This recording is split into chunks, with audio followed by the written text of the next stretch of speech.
Ladies and gentlemen, today I invite you to journey back in time to one of the most infamous crimes in American history, the Lindbergh Baby Kidnapping. This tragic and captivating case gripped the nation in the early 1930s, leaving an indelible mark on the collective consciousness of the American people. It was March 1, 1932, when Charles Lindbergh Jr., the 20-month-old son of famed aviator Charles Lindbergh and his wife Anne, was taken from his crib in their home in Hopewell, New Jersey.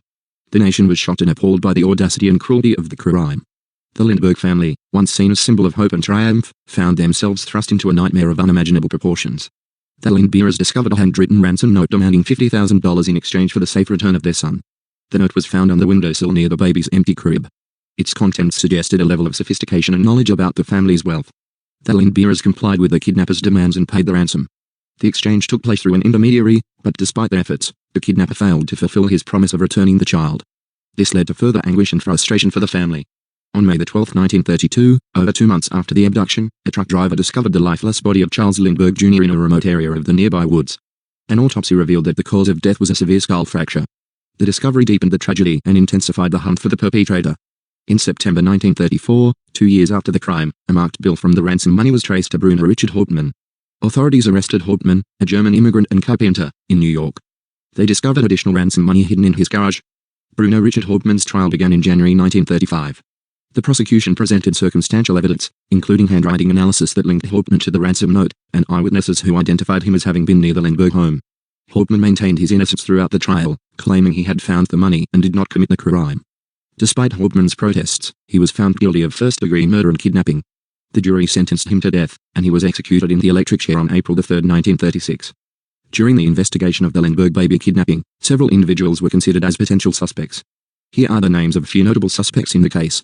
John Knoll. John Knoll was an early suspect in the investigation. He had a criminal record and was known for engaging in extortion schemes. Knoll had previously sent threatening letters to wealthy individuals, which drew law enforcement's attention. However, further investigation did not establish a direct link to the Lindbergh case. Violet Sharp. Violet Sharp was a British maid who worked for the Morrow family, friends of the Lindberghs. She became a suspect due to inconsistencies in her statements and behavior. Violet was questioned extensively, but investigators ultimately concluded that she did not have any direct involvement in the crime. William Allen, an ex-convict, was investigated as a possible suspect. He had been released from prison around the time of the kidnapping and was known to have engaged in criminal activities. However, no substantial evidence was found to connect him directly to the Lindbergh case.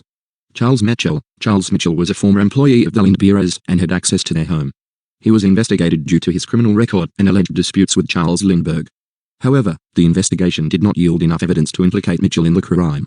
None of these individuals were ultimately charged or convicted in connection with the Lindbergh baby kidnapping.